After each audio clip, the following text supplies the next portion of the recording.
Lesson 4.4 we're looking at on page 207. It's called Expand Expressions. Basically is distributive property is what I would call it.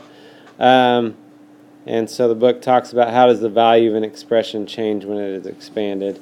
On 207 talks about a school planning to add a weight room to the gym. Total area of the gym and weight room should stay under 5,500 square feet. What is one possible length for the new weight room?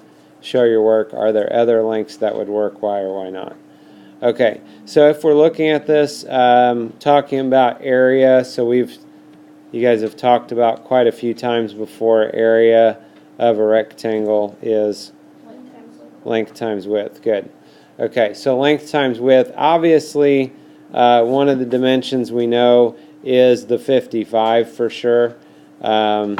You know, technically you might argue that's the shorter dimension. That should be our width.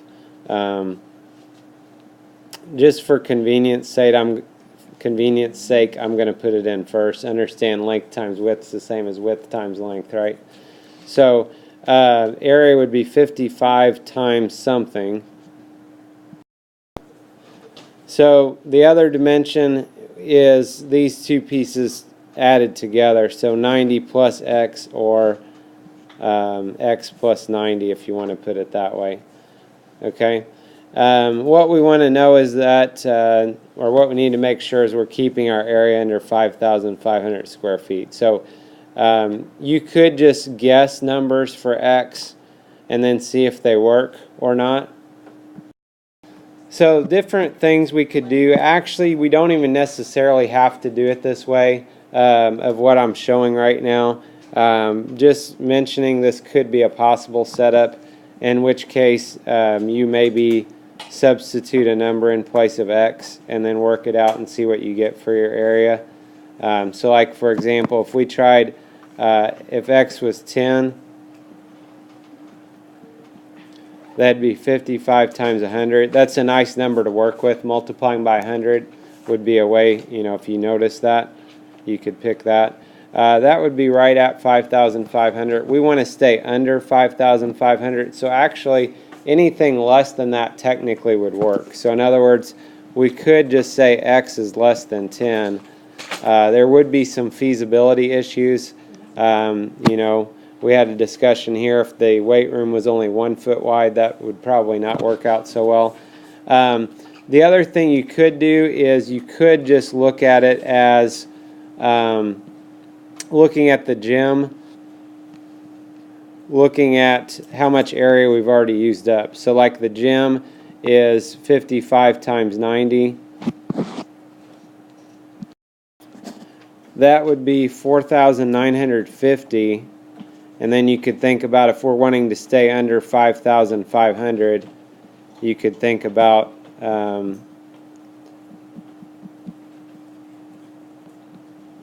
well, if it was 5,500 minus 5,000, that'd be 500. We're a little further apart, so a difference of 550. So in other words, our weight room needs to be under 550 square feet. And then you could just try numbers. Obviously, the one dimension of the weight room is 55. So, you know, 55 times something, and we're trying to make sure it's less than 550. Okay, so different options. We talked about, you know, 9 could work, 9.5 could work. Like I said, just think about 2. Feasibility would be a good issue. You know, we probably would want it to be as close to that 9 or 10 feet wide in order to fit this stuff into the weight room. So example 1, a family farm plans to add a blueberry patch to the end of their apple orchard. What is the total area of land that will be covered by the blueberry patch and apple orchard? So we can see the picture here. What the book's doing, they're using like a bar diagram here to represent the areas of both of them. So the apple orchard, we actually know, would be the 1.5 times 2.5. So you can see that in green would be 3.75. The blueberry patch, we don't know the one dimension, so it's 1.5 times b, so that's 1.5b. And so altogether, we would have 1.5b plus 3.75. An alternative way of doing that would be is we could look at this as one big rectangle. If we look at this as one big rectangle, and then we could say, well, the one dimension's 1.5, the other dimension, we don't know this part. So if you want to do B for blueberry patch or whatever letter, and then just think about altogether, if we add those two together, that would be B plus 2.5. So length times width, we could do 1.5 times B plus 2.5, like the book's doing here, which is basically then you just using the distributive property to simplify that. 1.5 times B is 1.5B. 1.5 times 2.5 is 3.75. So that could be our expression. And again, it's not saying here you have to do it as being a combined big rectangle, but that is an option for you. Otherwise, like I said, you can do like the first way the book showed, looking at it as two separate rectangles and then adding them together. On the try it, they're asking for what is the expanded form of the expression 3 6/10 times the quantity t plus 5. Quantity, by the way, is when there's parentheses, if we haven't discussed or if you've forgotten about that.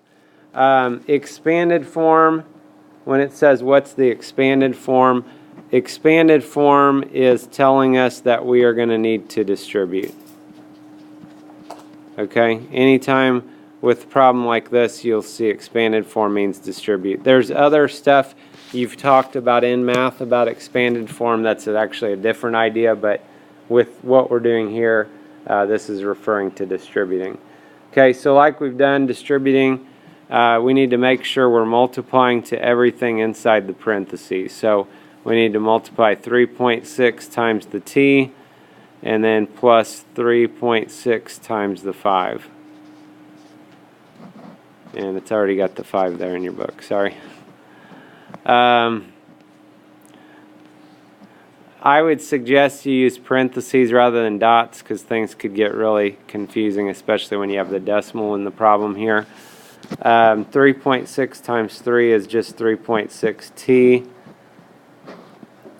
And then 3.6 times 5. Remember when you multiply decimals, the decimals don't have to be lined up, because we're going to move our decimal after we get done multiplying.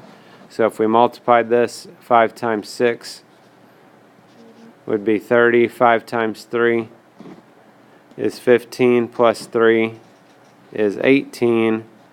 And then we need to move our decimal one spot to the left because we have just one number after a decimal point. So that'd be 18 and 0/10. 18 and 0/10, that's the same as 18. So 3.6t plus 18 could be our expanded expression. Over on the picture, they give some blanks here.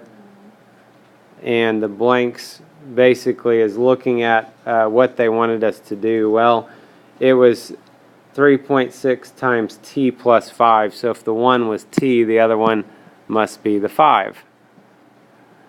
And then this middle part is just showing what the area is. So in other words, 3.6 times 5 gave us an area of 18. 3.6 times t would be 3.6t. So if we were asked to do that, that's how we would fill in those boxes there. Example 2, they want us to use distributive property to expand this expression. In order to do that, if you want to, a couple things we can do before we get started here. Probably before I get started here, I would go ahead and add the opposite. If you want to, you can put a 1 in front of the x. Also, you don't have to do that. If you like having a number there, though, that's an option for you. Okay, so you distribute, make sure you're multiplying to both things. So 1x times negative 2, and then plus 1x times negative 5/10 y. And that's going to give us negative 2x plus negative 5/10 xy. Or it's the same as negative 2x minus 5/10 xy. This is the first case I think we've seen where we actually have two variables being multiplied together. Okay? And that's how it looks, just xy. Understand x and xy, our variable parts are not identical to each other, so we cannot combine these together. Okay? If they were both just x, we can combine. If they're both just y, but x and xy does not work. Okay, so same idea if we look at this on the try it, and we're going to distribute here. This time they're adding, so that makes things a little bit easier maybe. And usually when you multiply, what we're going to do to rewrite this, we'll put the number part first and then we'll put the variables after it. Usually they'll have the variables in alphabetical order, but if you don't do that, that's not a big deal. So negative 1.2 TW plus 3T, and that's all we can do. So these problems, maybe not real fulfilling when you look at that and you're like, you know, it's kind of like you're wanting to do something more, but that's actually all that we can do in this case. We cannot go any further. And one other thing to mention on this, on that first part, you can multiply anything together. So even though you look at the t and the negative 1.2w are not like terms, we can still multiply those together. Just after that point, we can't combine a tw with the t or a w with the t.